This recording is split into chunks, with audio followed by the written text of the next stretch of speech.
Son conceptos que todos o la mayoría ya debiésemos de conocer en virtud de que es una función primordial del enlace de género llevar a cabo la capacitación constante y permanente sobre estos tópicos, precisamente para evitar que se sigan llevando lamentablemente estas acciones que laceran a nuestra estructura educativa y laceran a la educación misma.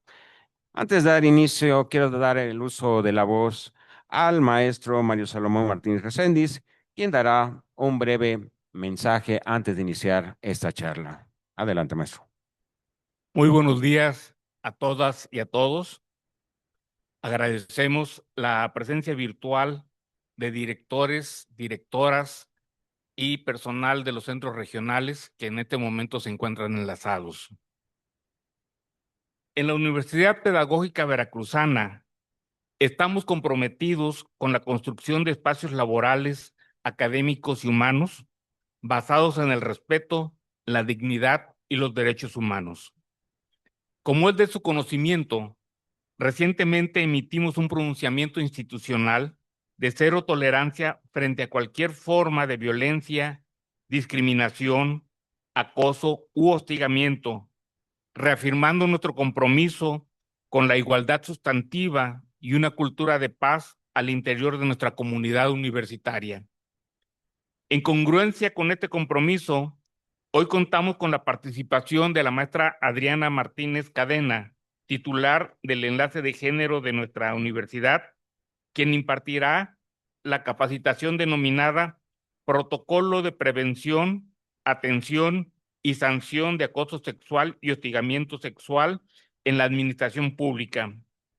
Esta capacitación está dirigida a quienes desempeñamos funciones de dirección, coordinación y toma de decisiones, por lo que representa una valiosa oportunidad para conocer nuestras obligaciones, responsabilidades y mecanismos de actuación ante situaciones de acoso y hostigamiento sexual. Por otro lado, esta capacitación no solo responde a una obligación normativa, sino al compromiso ético de garantizar espacios seguros, respetuosos y libres de violencia para todas las personas que integran nuestra comunidad universitaria. Los invito a participar activamente, reflexionar sobre nuestra responsabilidad institucional y aprovechar los conocimientos que serán compartidos durante esta sesión.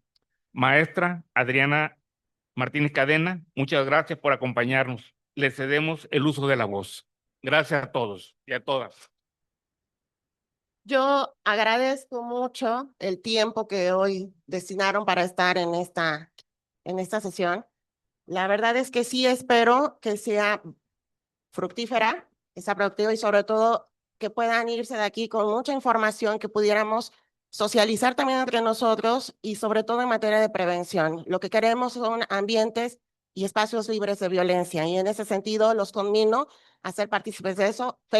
Los felicito por haberse dado este espacio. Yo sé que tienen muchas ocupaciones y en ese sentido me voy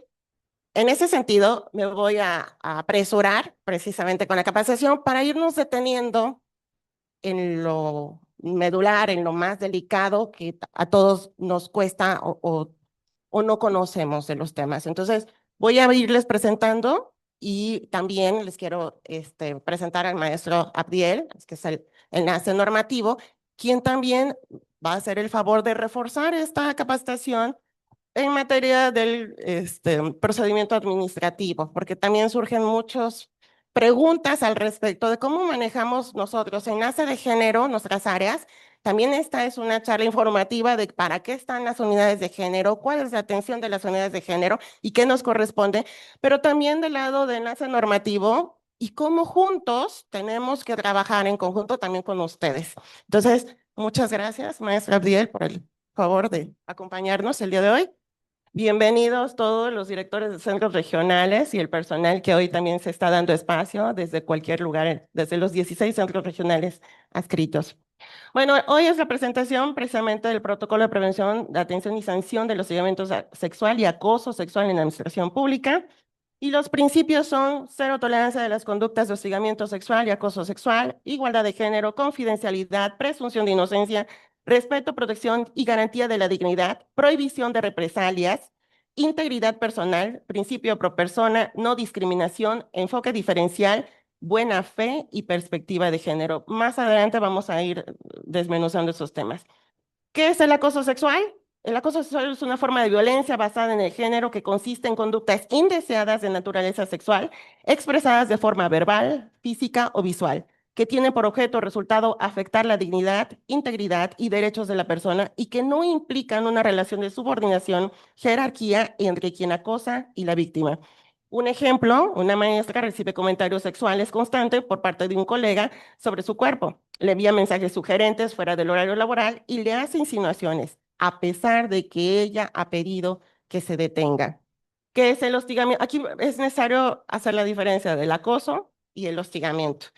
Hablamos del compañero. Aquí es el hostigamiento sexual, en donde es vertical, porque dice el hostigamiento sexual es una forma más grave de acoso que sí implica una relación de poder o jerarquía entre la persona agresora o víctima y se manifiesta a través de actos de poder y presión con fines sexuales, donde el agresor se aprovecha de su posición de superioridad. También la definen como la acción de poder en una relación de subordinación de la víctima frente al agresor en los espacios laborales, escolares, etcétera. Las conductas verbales, físicas, relacionadas con alguna conducta de connotación lasciva. Las diferencias, el acoso sexual no requiere jerarquía, pares, puede ser entre pares, comentarios, gestos, insinuaciones en el ámbito laboral o educativo, y el hostigamiento sexual, hay una relación de subordinación que implica abuso de poder y puede condicionar beneficios o ejercer represalias en el ámbito laboral o institucional. Un ejemplo, una supervisora condiciona la renovación de contrato de una trabajadora a cambio de favores sexuales y al ser rechazada le asigna tareas humillantes y la reduce injustificadamente las responsabilidades. ¿Cómo afectan las conductas según el protocolo? En la autoestima, en la integridad, en la salud emocional y psicológica y en la seguridad. ¿Qué provoca? Humillación, frustración, miedo e incomodidad y estrés. ¿Cuándo hay hostigamiento o acoso? ¿A quién afecta? Pues afecta a quienes están siendo víctimas de ellas y al ambiente laboral que las rodea. Y la imagen institucional, pues, por supuesto, repercute en la imagen institucional negativamente y con ejemplaridad en las instituciones. Reconoce qué tipo de acciones o comportamientos configuran el hostigamiento y el acoso sexual, realizar señales sexuales con las manos o el cuerpo, tener contacto físico sugestivo como tocamientos, abrazos, besos, manoseos y jalones sin el consentimiento de la persona. Y aquí me detengo un poco porque si bien pandemia hizo como que ya todos evitáramos el contacto físico. Pero antes de pandemia era muy habitual que éramos muy cariñosos con las personas, muy afectuosos. Y había personas que precisamente normalizaban esa parte del apapacho, ¿no? Pero en esa parte del apapacho y en que eres mi compañero y que eres mi amigo, sí hay un tema en donde muchas personas aprovechan esa parte del apapacho para manejar más la efusividad. Y en esa efusividad precisamente se da ese tocamiento, ¿no? Es que sin querer te toco y, ay, pero la persona víctima por lo regular lo que piensa es, bueno, a lo mejor fui yo la que no se percató, a lo mejor fue una equivocación, no pasó, ¿no? A lo mejor yo estoy interpretando mal, pero resulta que pasan los días y otra vez el acercamiento y ¿me permites? Este, me la acerco, ay, fulanito, ¿no? Y otra vez, y vuelvo, y hablo de hombres y mujeres, porque ese es un tema que no es particularmente de los hombres que sean los apapachadores, ¿no? O los que buscan estos tipos de acercamientos. También se da entre las mujeres. Entonces, sí tenemos, el protocolo va para hombres y para mujeres, y eso es una aclaración importante desde el inicio, como perspectiva de género. También es para hombres y para mujeres, no es un tema de mujeres, es un tema para hombres y mujeres. Y por eso me gusta dar los ejemplos para ambos casos. Em, pero sí, es muy habitual te toco y te paso esto, pero aprovecho y te froto la mano y uno cree que fue sin querer, pero insisto, ya fue el abrazo, ya fue el acercamiento y otra vez. Y ahí es donde, por eso las víctimas a veces no reconocemos, porque yo conocí un caso y me gusta citarlo, porque fue bastante singular en donde un maestro decía que él era muy amoroso. Entonces, como era muy amoroso, pues él amaba a las mujeres y le parecían diosas maravillosas. Y en ese sentido, pues las apapachaba mucho. Curiosamente, en el centro de estudios donde él estaba, sí, pues las maestras estaban contentas, no lo veían de otra manera, porque muchas veces normalizamos cosas y actitudes. Yo he escuchado en muchos momentos que la gente aguanta situaciones de conductas porque dicen, es que así es él, ay, déjalo, así es él, es malhumorado, así es él, se aparta, así es él. Bueno, pero ¿qué creen? Puede ser una persona muy efusiva, pero también hay otras que no toleran los contactos. No les gustan los contactos físicos, no les gustan los acercamientos.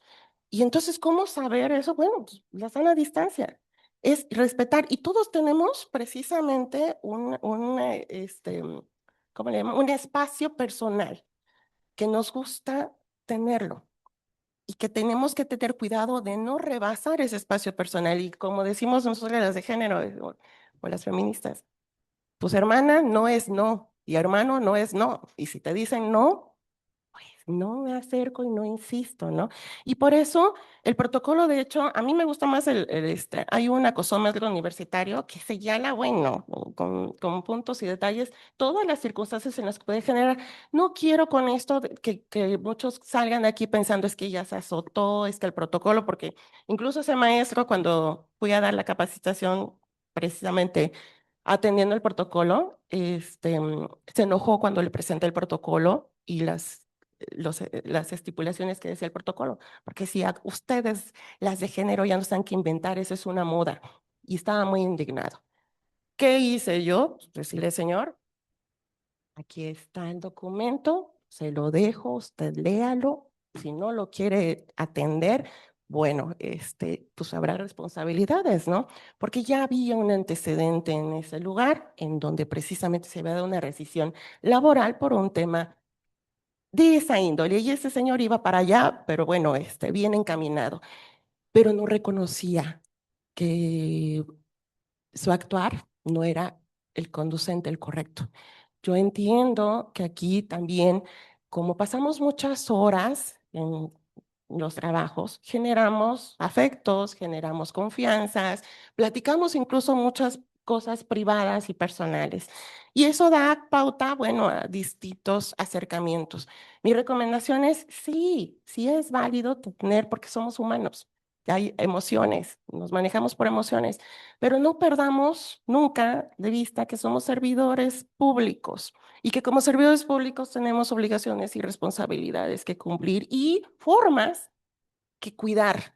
La forma en que nos expresamos como servidores públicos, porque somos la imagen de la institución, porque además de algo que haga un servidor público aquí, en redes sale de inmediato y no dice fulanito de tal N, porque ya ven que ya ni siquiera sale el apellido y hasta te tapan los ojos, ¿no?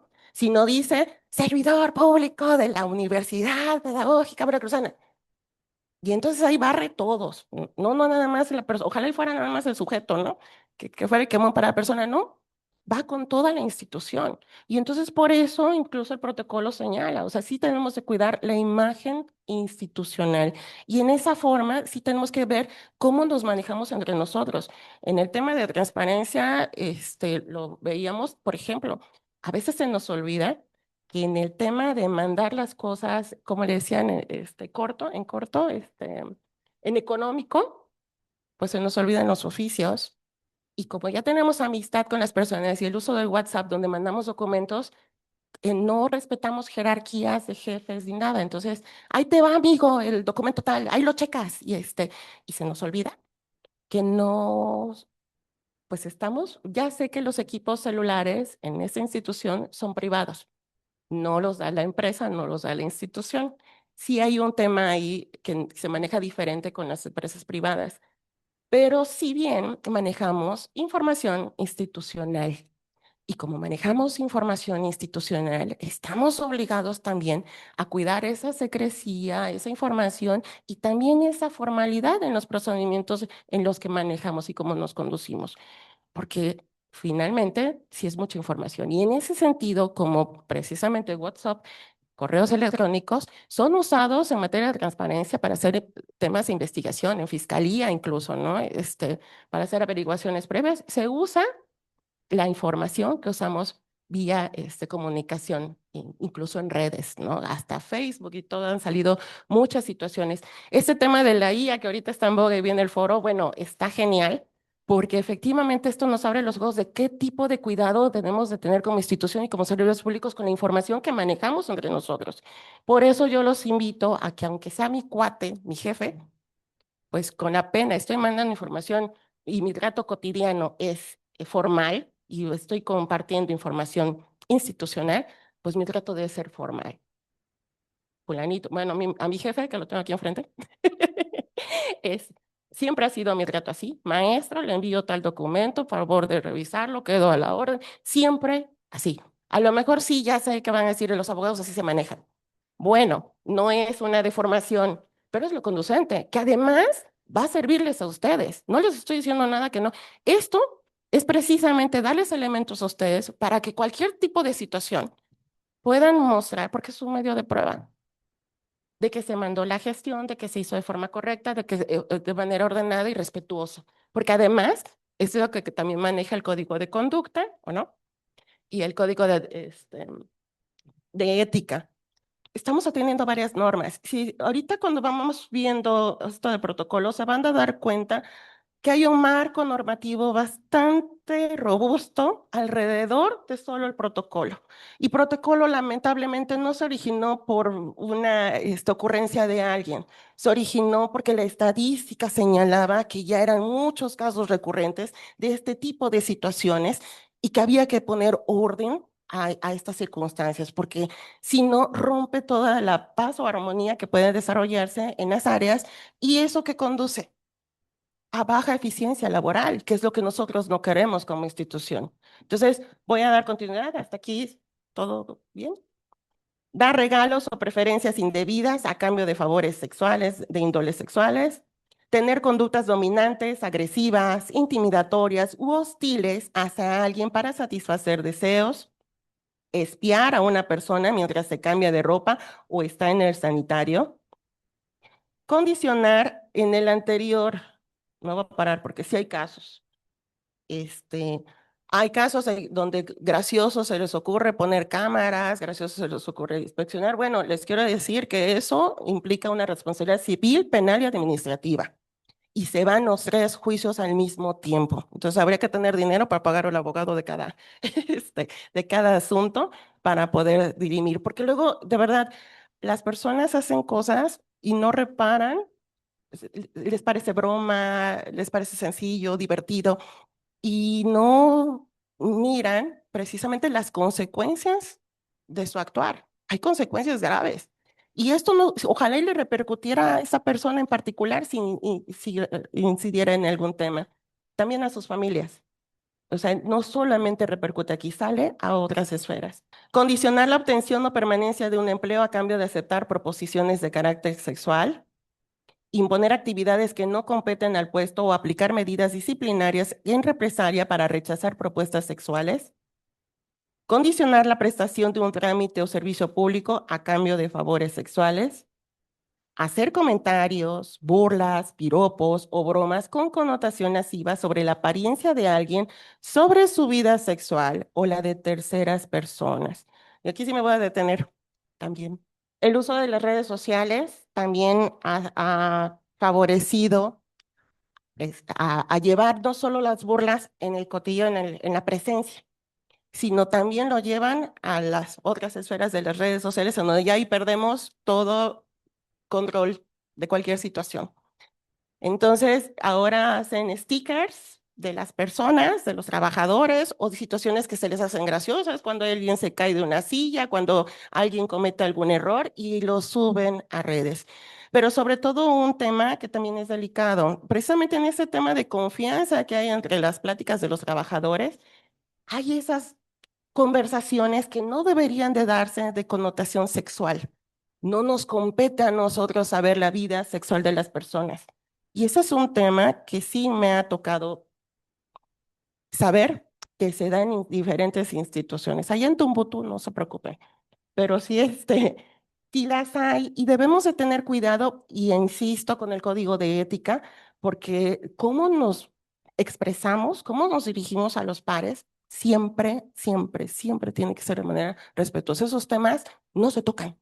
No se tocan tampoco adjetivar cuerpos, no nos importa cómo estén las personas, si están obesas, si están nada. Sí nos importaría si vemos que la persona viene bien todos los días y un día la vemos cabizbaja, pálido, que vamos que se va al baño a cada ratito. ¿Por qué? Porque si nos toca, porque ahí se aplica la norma 035, en donde tenemos que observar cómo están nuestros compañeros para que no haya ningún riesgo de tema de salud o tema de riesgo psicoemocional, porque como jefes tenemos la obligación de observar cómo están nuestros trabajadores.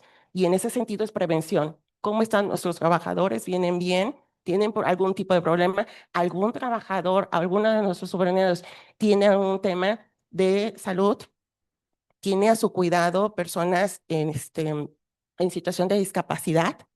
¿Tiene un adulto mayor de cuidados? Porque si es cuidador, sí tendríamos que ver cómo aplicar los ajustes razonables y ahí toca perspectiva de género. Entonces, como jefe, sí tengo la obligación, no meterme en su esfera personal, pero sí darle ese apoyo a la persona que está viviendo algún tipo de situación, porque también como jefes pudiéramos también tener alguna situación y nuestro jefe inmediato también tendría que aplicar los ajustes razonables en ese momento. Entonces, sí tenemos que ver esa dualidad, pero es ahí en la esfera personal. De otra índole sexual y de si estás gordo, flaco, no nos importa, ¿no? Expresar insinuaciones, invitaciones, favores o propuestas a citas de carácter sexual, emitir expresiones que denigren a las personas o las sitúan como objeto sexual, y aquí habla de la cosificación sexual de la mujer, convertir a la mujer en un objeto sexual. Y bueno, yo creo que este tema, pues yo creo que ha bajado mucho a partir de estos temas de la perspectiva de género, porque no sé si ustedes recuerdan, la carta blanca, las cervecerías, ¿qué ponían en sus tiendas, no? Pues a una jovencita, dos jovencitas bailando con ropa pequeña, ¿no? Las llanteras, todavía yo sigo viendo llanteras poniendo jovencitas que bailan o cuando quieren ofrecer otros servicios de automovilísticos, todavía usan. Y esa es una forma de cosificación. Lo veíamos normal, ¿no? Pero no. Ahora que estamos observando y nos ponemos los lentes de género, pues ya vemos que lo que parecía normal y correcto, pues ya no, no es correcto. Y yo cito mucho yo considero, y a lo mejor me corrigen, al primer estandupero de México. ¿No saben quién es el primer estandupero? Que contaba chistes, el Polo Polo.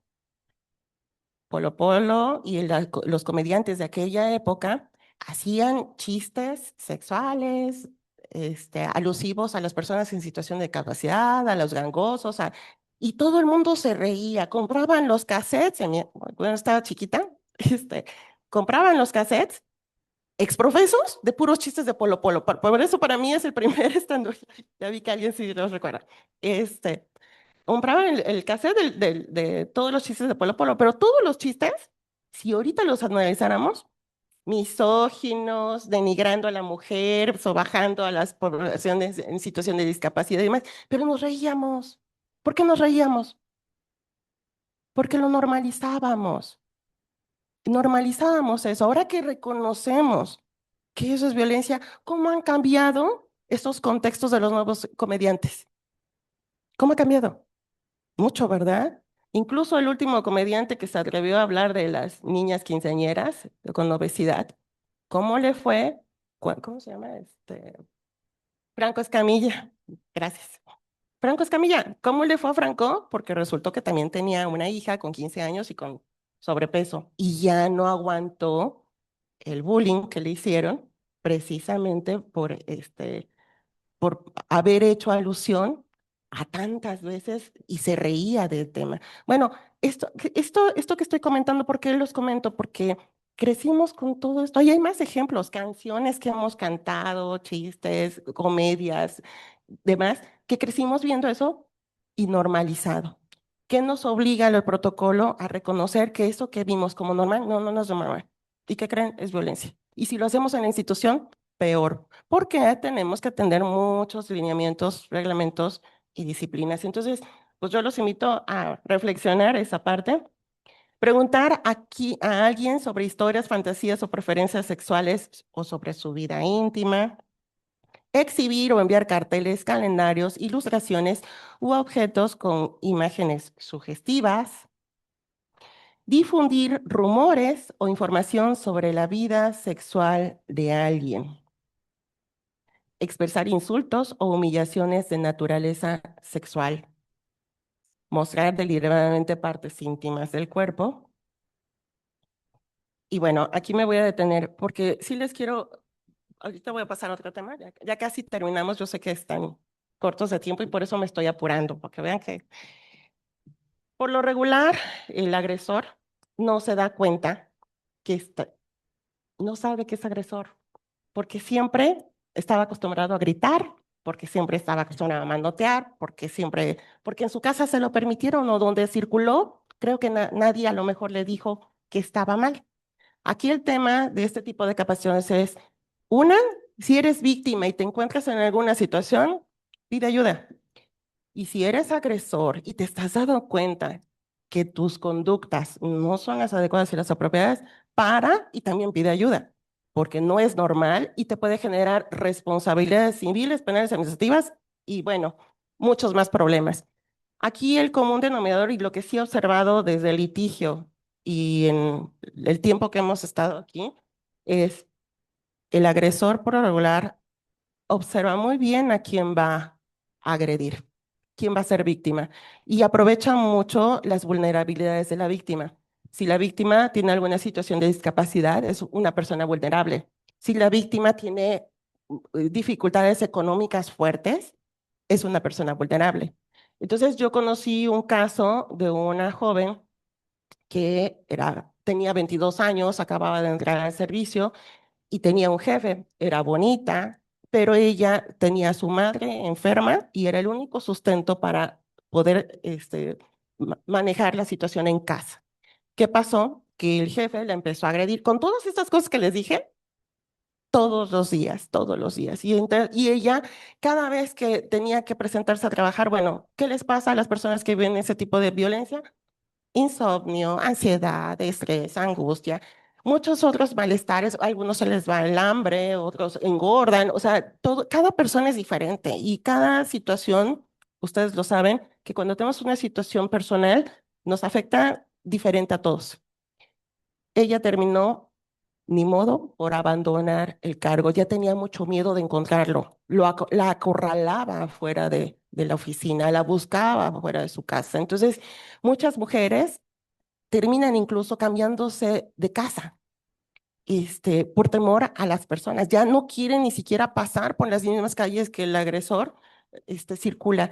Y eso es necesario. Por eso se busca y tanto escuchan de los ambientes libres de violencia. Pues sí, porque es padre circular en un ambiente en donde tú te sientas segura o seguro.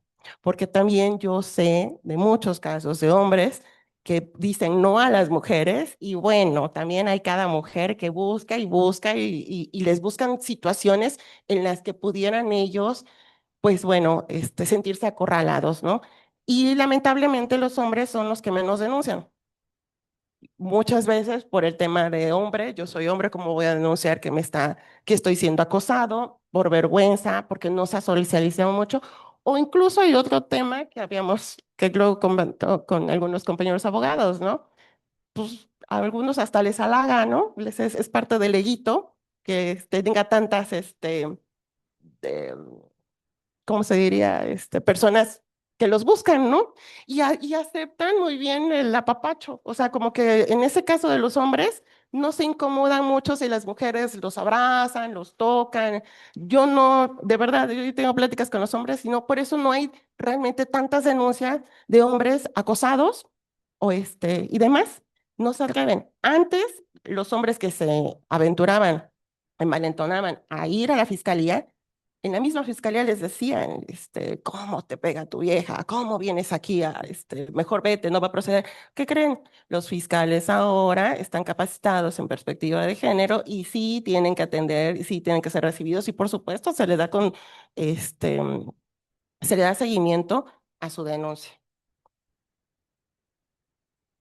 Bueno, aquí que estaba platicando con mis compañeros abogados que precisamente acaba de salir en género. Siempre nos dicen que nosotros tenemos, que cada vez que recibimos situaciones, tenemos que delimitar qué nos compete a nosotros, los de género, qué les compete a jurídico. Y cada uno lleva sus temas. En el caso de género, pues tenemos claro que si nos compete, que ahorita les voy a platicar a qué nos dedicamos nosotros, y yo, nos habían dicho, bueno, siempre lo que es acoso laboral toca a jurídico, ¿no? Pues no, sí toca a género. Y aquí traigo una jurisprudencia fresca, recién salida del horno, del 15 de junio, en donde dice, establece que cuando una trabajadora alegue haber sido víctima de acoso laboral, el asunto debe analizarse necesariamente con perspectiva de género, especialmente cuando existe una relación jerárquica de poder, o sea, acoso vertical descendiente. Aquí está el amparo, en donde dice que la Corte determinó que cuando una trabajadora afirma haber sufrido acoso laboral, el juzgador no puede desechar la perspectiva de género bajo el argumento de que aún no existen pruebas suficientes de discriminación. Por el contrario, debe aplicar dicha metodología desde el inicio del análisis para identificar posibles relaciones de poder, violencia o desigualdad estructural. Y aquí la Suprema Corte sostiene que el derecho de las mujeres a una vida libre de violencia y discriminación obliga a juzgar con perspectiva de género. El acoso laboral puede producirse en contextos de asimetría de poder.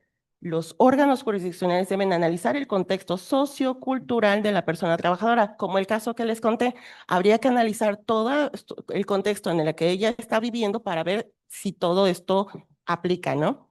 El juzgador puede ordenar pruebas adicionales para esclarecer los hechos cuando existan indicios de acoso laboral. Pero ojo también, esto dice la trabajadora, pero quiero hacer un comentario porque yo sé que los hombres siempre dicen, y dice la trabajadora, sí, en el tema de perspectiva de género, pero siempre está la presunción de inocencia. Entonces, siempre también se le tiene que escuchar a la otra parte, por supuesto, y tiene que tener conocimiento de lo que se le está diciendo. Y por eso es importante aplicar correctamente los protocolos. Así como está en este protocolo de prevención y atención al acoso sexual, también está el protocolo de acoso laboral, también está el protocolo que es de identificación, prevención e intervención del acoso escolar, el maltrato infantil y actos de connotación sexual, que está reciente del año pasado y quiero también aprovechar para hacer la diferencia. Este es precisamente para nosotros, los servidores públicos, y este es cuando se trata de temas con alumnos, ¿sí? Este lo hizo, fue una propuesta que salida desde la Benemérita. Igual se los haré, se los compartiré estos documentos para que los consulten. No es necesario que se los aprendan, que los tengan de consulta para cuando tengan alguna duda poder recurrir a ellos. Eh, Para litigio, bueno, esto ya no me detengo. Bueno, la unidad de género, si percibes alguna de estas actitudes en tu área de trabajo o consideras que eres víctima de ellas, pues para eso están las unidades de género. ¿Qué necesitamos? La procesión de atención, acude a la unidad para recibir atención de primer contacto y la denuncia ante el órgano interno de control de tu dependencia. En mi caso, como enlace de género, aunque pudiera saber cómo se maneja el primer contacto, no estoy autorizada para el primer contacto, pero sí cómo puedo dar acompañamiento a cualquier persona que acuda al área para que vaya a la unidad de género y ahí le den atención de primer contacto y dependiendo, unidad de género va a dar parte al órgano interno de control. Las funciones de la unidad de género, prevención y atención, por eso nos manejamos en la prevención. Antes de que suceda algo, para eso son este tipo de capacitaciones, para prevenir situaciones. Difusión del pronunciamiento, que es lo que acaba de hacer el señor rector. Sensibilización para el personal de su dependencia y entidad. Capacitación para personas enlaces de género. Las enlaces siempre estamos recibiendo constante capacitación. Publicación del directorio de personas que integran la unidad de género, le dice. Nosotros tenemos los carteles, ya han visto a la entrada, también en la de género, en la página institucional.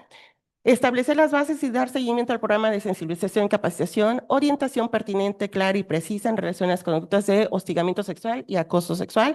Informar a la comisión acciones de prevención, sensibilización, capacitación y atención. Las obligaciones institucionales y ruta de actuación, la Secretaría de Educación Veracruz, como institución pública, está obligada a prevenir, informar y capacitar a su personal sobre protocolo, difundir materiales sobre violencia sexual y de género, atender, brindar atención inmediata, respetuosa y confidencial, activar la ruta de atención desde la unidad de género y sancionar, canalizar los casos a la Contraloría Interna para su investigación administrativa y sancionar conforme a las responsabilidades administrativas. El órgano interno de control recibe de la unidad de género la cédula de atención, es decir, una vez que la persona se presenta en la unidad de género y recibe la atención de primer contacto, la unidad de género inmediatamente envía ese reporte a la Contraloría y ellos dan curso. Cita a la persona en calidad afectada para que ratifique la denuncia e inicie la investigación. Se realizan las diligencias para la integración del expediente y notifica a la persona en calidad de víctima y a la persona presunta agresora. Seguimos viendo cómo en este punto se maneja la presunción de inocencia. No podemos, por eso a mí me choca cuando ya estigmatizan o señalan a alguien de algún tipo de delito cuando ni siempre está la presunción de inocencia. Y el debido proceso, por supuesto. El debido proceso para nosotros es atender correctamente los protocolos que tenemos. El informe de presunta responsabilidad administrativa y se turna libra para la autoridad sancionadora. ¿Qué hacer si eres víctima o testigo? Víctima, acude a la unidad de género o envía tu denuncia por escrito o correo. Puede ser anónima. Investiga formalmente, integra el expediente y propone sanciones si se confirma la responsabilidad. Los plazos, confidencialidad, medidas de protección, buscamos siempre, obvio, la no revictimización. Los plazos se deben respetar los tiempos razonables, el procedimiento debe iniciar de inmediato tras la denuncia, la investigación debe concluir en no más de 30 días hábiles, salvo casos complejos. La confidencialidad, toda la información será tratada con estricta reserva, las partes involucradas no serán exhibidas ni sus datos revelados. Medidas de protección, separación del agresor, cambio de espacio laboral o académico, acceso a atención psicológica y legal. La no revictimización es la víctima no debe ser cuestionada ni culpabilizada. No se debe exponer públicamente ni someterla a repetir su testimonio innecesariamente. Yo quiero compartir un caso que me tocó llevar muy delicado con una dependencia en donde la chica recibió hostigamiento sexual porque era vertical desde su jefe y violación sexual. Y la verdad me pareció muy lamentable porque sí presentó denuncia a la fiscalía, la acompañó a la fiscalía su denuncia e incluso a la CDH. Pero a mí lo que más me sorprendió fue el comportamiento de sus compañeros, porque es bien difícil cuando una persona se atreve a hablar, a levantar la voz. A todo el mundo le dice denuncia, denuncia, denuncia. Pero tener el valor de ir y denunciar, de verdad que sí es bien delicado. Por eso también están las unidades de género, para poderles dar acompañamiento a las personas. Por eso también en las fiscalías está el asesor de víctimas, para poderles brindar ese acompañamiento y que la persona pueda llevar ese proceso. Porque una persona víctima no es una persona que esté bien, a veces es una persona quebrada emocionalmente, una persona que le está costando trabajo manejar las situaciones. Entonces, por eso es importante el afectamiento y también evitar la revictimización. Por eso, y también quiero hacer esa acotación, nos pasa con los maestros en los centros, ¿no? Que los alumnos cuando tienen alguna situación en donde se sienten violentados, con quien van primero y le cuentan al maestro, a lo mejor a un compañero, luego al maestro y luego al otro maestro y luego al maestro. Entonces va contando su dicho hasta que llega el director y platica con el director y eso Eso ya es revictimizarla. Y nos da mucho, yo conozco muchas personas que a lo mejor actúan de buena fe, queriendo ayudar, de cuéntamelo todo, pero a ver, tú dime, ¿y entonces qué pasó? Y no, si conocemos algún tema y nos parece delicado, evitemos profundizar el tema y mejor canalicemos. Por eso es importante que ustedes sepan para qué está la unidad de género y que si hay personas que puedan darles ese acompañamiento. Si yo no sé, pues mira, ve y con fulanito que te atienda y puedan darte una mejor orientación y evitamos la revictimización. Y en el caso de esta chica, sí me pareció muy lamentable porque em, se piden las medidas de protección, se retira la persona agresora y resulta que ella empezó a recibir violencia de parte de sus compañeros porque, pues qué mala, ¿cómo lo denunció? O sea, ella fue la víctima, digo, la mala del cuento, ¿no? Muchos les dejaron de hablar, le empezaron a hacer muchas situaciones complicadas dentro del trabajo, se cambió de área, ahí tuvo que intervenir CDH y para cambiarla de área. No les gustó a las autoridades la intervención de la CDH, continuó el tipo de violencia ahora, porque además la persona agresora seguía teniendo a sus amigos ahí. Y entonces esos amigos que quedaron, pues bueno, le empezaron a hacer la vida imposible a ella. Aunque ella hiciera bien las actividades, la acorralaban, le ponían más actividades, la dejaban salir de noche, ella vivía en otra población, sabían su condición y aún así, ¿qué querían hacer? Que renunciara. Por supuesto. Y sí, lamentablemente, aún con la denuncia en la fiscalía, la joven renunció.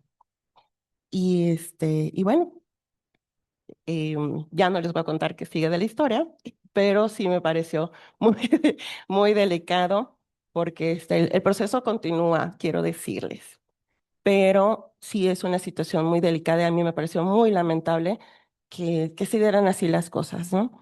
Entonces, ¿qué es lo que se pretende? Sí, que se haga la averiguación. Y en este caso, por eso es esta la parte de la sensibilización y pues no buscar la no revictimización. El funcionario de la administración pública estatal deberá apegarse al código de ética, como ya el licenciado Javier se los ha estado compartiendo, en vigencia, para que la APE que emita la Contraloría y el código de conducta en vigencia que emita la dependencia o entidad para la que elabore, así como la normativa aplica a este protocolo en incumplimiento de lo dispuesto de este artículo por ser considerado como falta administrativa de acuerdo a la Ley General de Administrativas. Y bueno, señor rector hizo precisamente el pronunciamiento de cero tolerancia al hostigamiento y al acoso sexual, en el de precisamente los invitamos a que nos sumemos a este tema, pero además como comunidad educativa institucional. Y sí es importante comulgar en la misma sintonía, buscar y propiciar los espacios pues libres de violencia. Y bueno, les agradezco mucho el favor de su atención. Si quieren tener, o sea, si tienen algún comentario, alguna duda. Yo invité al maestro Abdiel también, precisamente por si querían abonar en estos temas, pues aquí estamos los dos, ¿no? Porque muchos de los temas, pues, muchos los socializamos nosotros, ¿no? Muchas gracias. Muy buenos días a todos. Pues ya me conocen, casi todos, si no es que la mayoría. Adiel Antonio Guerrero Osorio, enlace jurídico de aquí de UPB. Agradezco la invitación de la maestra Adriana Martínez para esta plática. Bueno, es más, bueno, es capacitación, pero también entra en la parte de plática. En mi caso particular, yo, bueno, imparto lo que son los cursos de código de ética y código de conducta, así como capacitación de materia jurídica. Aquí como complemento de lo que de todo el desarrollo de bueno, la charla, así, prácticamente la charla de la maestra Adriana es enfocado, pero desde el punto de vista de responsabilidades. Inicio. ¿Quiénes son servidores públicos? Servidores públicos son toda persona que tiene un cargo, puesto, comisión o recibe un sueldo o salario de parte de la administración pública, estatal, federal, federal, estatal o municipal. Recordando viejos tiempos, ¿nosotros qué somos? ¿Somos UPB, sí o no? ¿Somos UPB?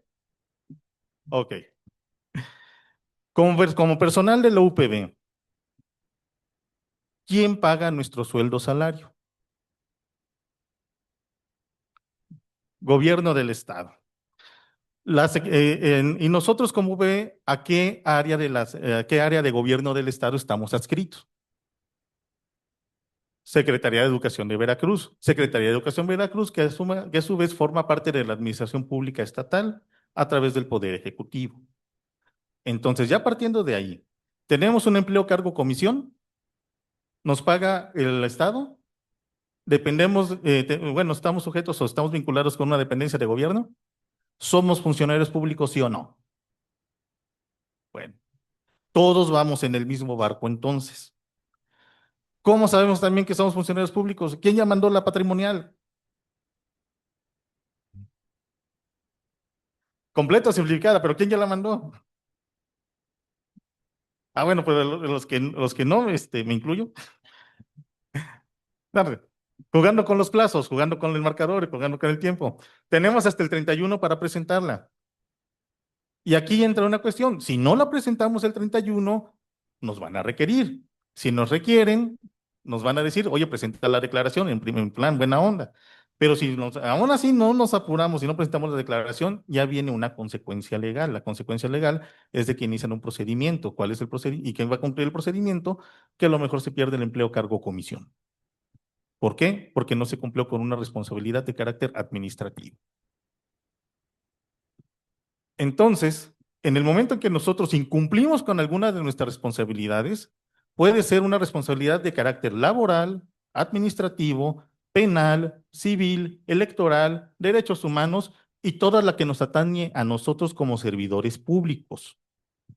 Así como comentaba la maestra Adriana respecto de cómo puede impactar la imagen de una sola persona a la institución. No sé si recuerdan, y desafortunadamente tengo que volver a retomar este ejemplo de la Lady Sehun. No se ubica en la Lady Sehun, ¿qué fue lo que hizo? Bueno, Lady Sehun es una trabajadora en un centro de atención a las mujeres que hizo un show completamente, que sigue siendo memorable, desafortunadamente. Primero iba manejando en estado inconveniente. Lo para un agente de tránsito. Quiso sobornar al agente de tránsito. Como no se dejó sobornar la gente, ahora sí le tiró la lámina, casi la atropella. Siguió su carrera, chocó, se detuvo hasta que la detienen. Al día siguiente, ¿cuáles fueron los titulares? Lady Sehun causa caos en el centro. Lady Sehun, Lady Sehun, Lady Sehun. ¿Y todo por qué? Por una mala toma de decisiones y una mala toma de decisiones de manejar en estado inconveniente. Entonces, bajo ese ejemplo, lo que menos queremos, la maestra Ariana, su servidor o cualquier otra parte de los directivos, pues es que haya un Lord UPB o que haya una ley de UPB y que digan, ah, sí, ya sé, es la ley de UPB y la UPB ahí nada más, aparte de formar docente, forman ta, ta, ta, ta, ta, ta. Eso es lo que nosotros no queremos. Más aún, ¿por qué va de la mano también esta parte de responsabilidades? Porque en el carácter de nosotros, porque somos titulares de área o somos jefes de área, departamento, de alguna oficina, nosotros somos los encargados de llevar los procesos laborales administrativos. Y no es porque y no es porque le diga yo, porque lo diga ella. Hay una norma que nos dice, que es el reglamento interior de la Secretaría de Educación. Y dentro de las facultades delegables, a todo lo que son los subalternos de la Secretaría, es la de llevar este tipo de procesos. Si hay un procedimiento laboral administrativo, ¿ante quién es la queja? Superior jerárquico. ¿Quién lleva la queja? ¿Jurídico? ¿El jurídico de la Secretaría? No. ¿Enlace jurídico UPB? No. Quien lleva la queja es el superior jerárquico inmediato. Claro, nosotros como enlace, también clase de género, nosotros tenemos que generar la asesoría y el acompañamiento para el desarrollo de ese procedimiento. O si no lo conocen, no saben o no saben cómo es que se lleva a cabo. Pero al final, quien va a firmar el documento que va a mandar a dirección jurídica, todo el expediente en donde viene el procedimiento laboral administrativo, es el superior jerárquico. Esa es su responsabilidad como servidores públicos de la Secretaría de Educación de Veracruz. Y ojo, también aquí dejar en claro que la UPB no sanciona.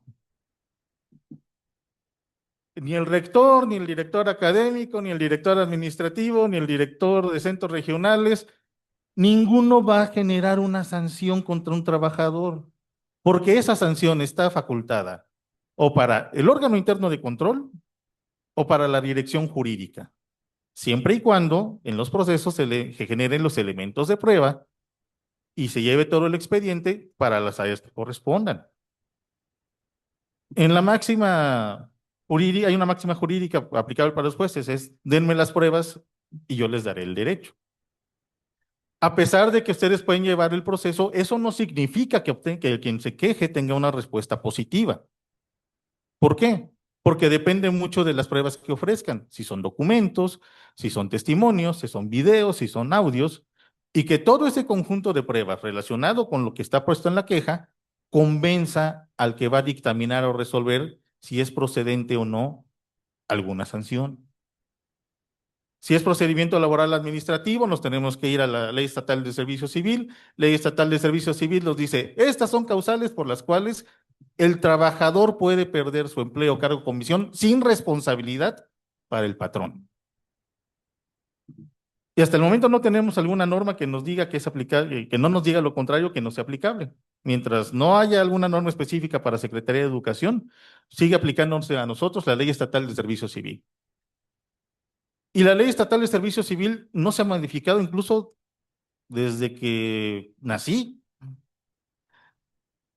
Ha dejado las mismas causales, ya casi 40 años, y no le ha metido mano, o el legislador no le ha metido mano a actualizarlo, a modificarlo. Y las causales son amplias. Ejemplo, una causal, que se genere malos tratos a los compañeros o familiares de los compañeros adentro o fuera de la institución. ¿Qué son los malos tratos? Bueno, es una cuestión muy amplia, lo deja muy abierto, pero pues por mal trato para mí puede ser, te miro feo, no te contesto, te gosteo, te ignoro, no te respondo los mensajes, te grito, te lamento con todo el recordatorio. Es decir, entendemos que es algo de violencia, no solamente contra la persona, sino también contra los familiares del trabajador. Otra causal, está relacionada con lo que son los actos inmorales. ¿Qué son actos inmorales? Pues por aquí entramos en la parte de qué es la moral, cómo entendemos la moral, pero sobre todo que si lo vemos de forma aislada, diríamos, bueno, es que es muy amplio, pero si lo vemos de una forma en conjunto, pues entra aquí lo que es el protocolo. Es inmoral el acoso, es inmoral el acostamiento sexual. Y ojo que también aquí hay algo que tengo que reforzar con la maestra Adriana. Y en el caso particular de lo que es el protocolo. Aquí una cosa es lo que menciona el protocolo, otra es de que también el protocolo estipula que se debe generar el procedimiento laboral administrativo, o sea que sí, como superiores jerárquicos lo tenemos que llevar, y que eso no deja de lado que la víctima pueda recurrir a la fiscalía o que se vaya a derechos humanos o que se vaya al órgano interno de control. Y sobre todo en este tipo de delitos que son, no digo que sea difícil comprobación, pero como se maneja mucho en lo privado, es muy difícil que haya realmente testigos. Y si hay testigos, también es muy difícil que ellos quieran comprometerse a rendir alguna declaración, a sabienda también que puede haber alguna repercusión o consecuencia. Pero ahí la ley más o menos trata de equilibrar, dice, darle el mayor peso al dicho de la víctima. ¿Por qué? Porque sí hay una razón lógica para darle ese peso a la víctima. ¿Y cuál va a ser la consecuencia para la persona, el presunto responsable, si se llega a acreditar que incurrió en algo de alguno de estos delitos? En primera se va a ir del trabajo. Y ni para reclamar que les debe, que no, ni siquiera le van vaya, va a quedar fichadito. Segundo, se va a ir a la cárcel, se va a ir al resort de Pacho Viejo un buen tiempo, sin derecho a salir por un buen tiempo. Y eso con independencia aplicando conceptos actuales, de la funa que le hagan en redes sociales, nada más se enteren de que esa persona fue declarada culpable de un delito de violación, bueno, de acoso, hostigamiento sexual o cualquier otra variante con esas, variante de ese tipo de delitos. Es decir, ya se fastidió la vida. Por el resto de la vida ya se la fastidió. Así que nosotros en nuestro plan de servidores o funcionarios públicos tenemos que saber en dónde estamos parados y que en este cargo, empleo, comisión lo debemos cuidar lo más que se pueda. Y sí es cierto, podemos tener fricciones, podemos tener malos días, malos ratos, pero esto tampoco significa que eso nos dé el derecho a ofender al compañero, al superior o al inferior jerárquico. Porque si el inferior jerárquico, el par o el compañero se queja, se activa todo el mecanismo que ha comentado la maestra Adriana. Y ese mecanismo de una u otra manera lo tenemos que atender.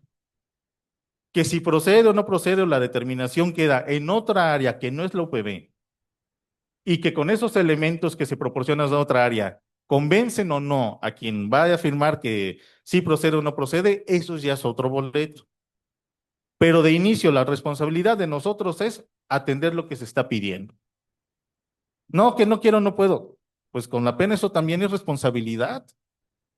¿No quieres? Ah, bueno, pues entonces te voy a fincar responsabilidad administrativa porque no estás cumpliendo con tus obligaciones. Obligaciones que queramos o no tenemos. Y el desconocimiento de la norma no nos exime de no cumplir con esas obligaciones. Entonces, todo esto que manejamos sigue siendo de carácter preventivo. Si hay algo que les cause ruido, hay algún foco amarillo que esté prendiéndose en su área o que detecten, consúltenos con nosotros. Para eso estamos.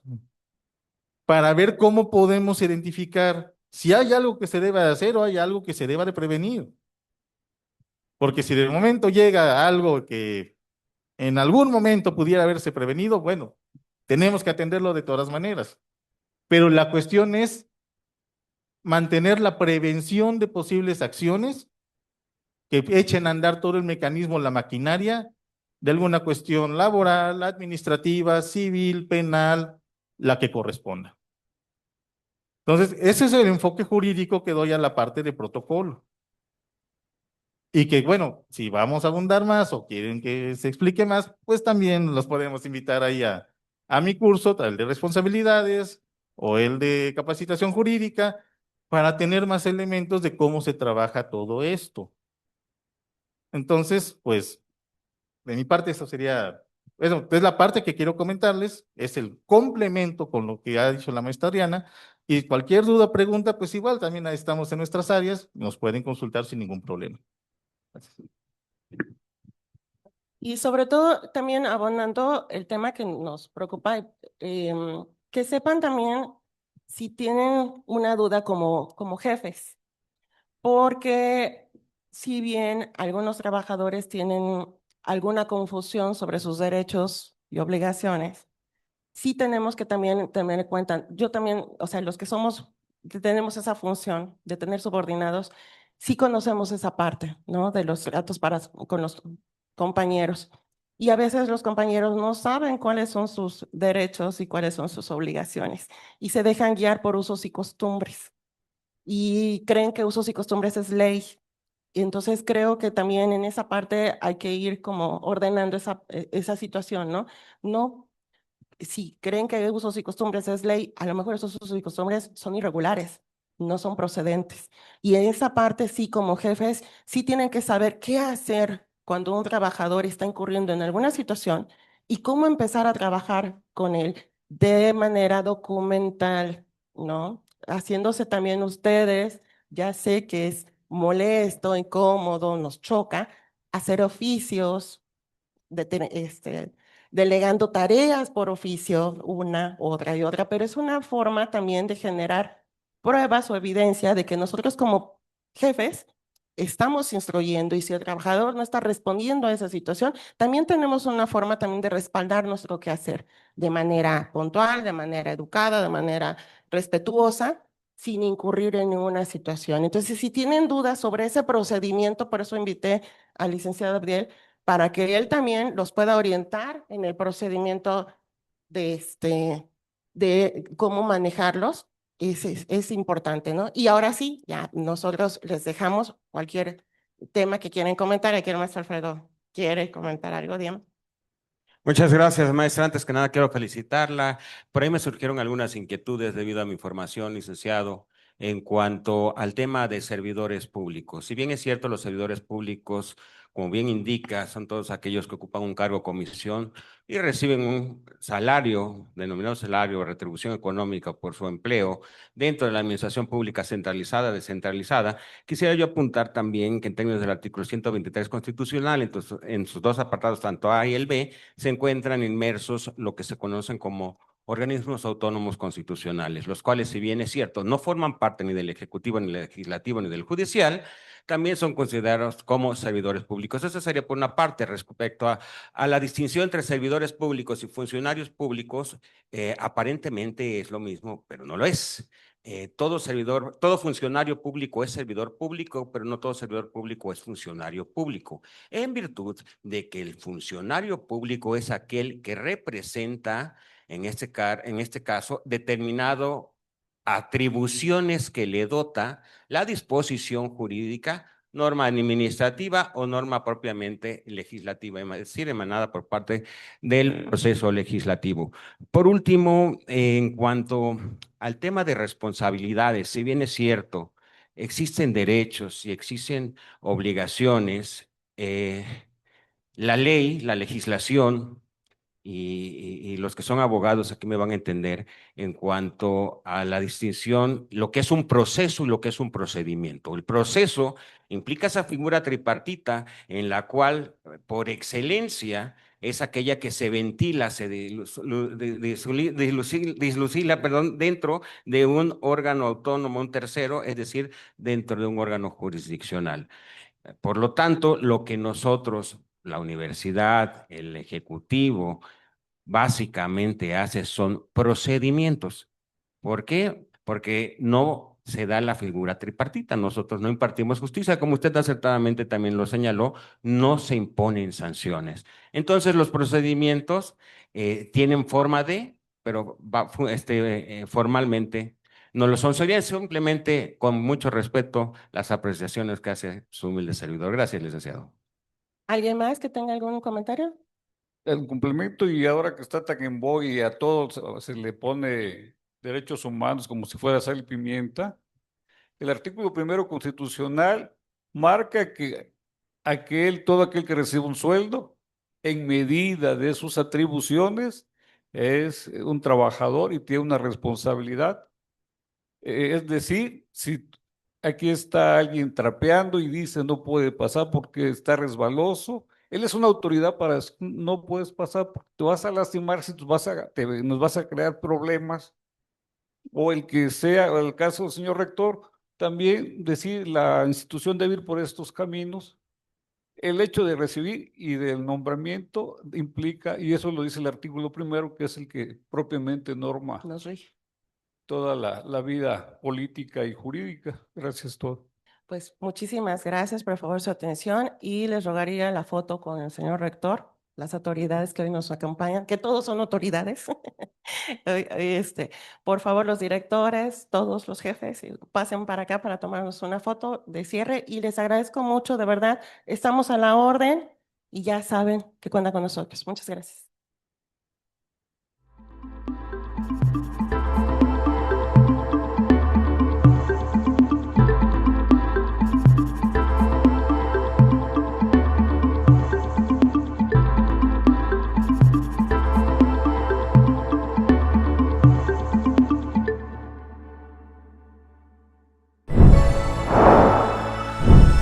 Veracruz, Gobierno del Estado.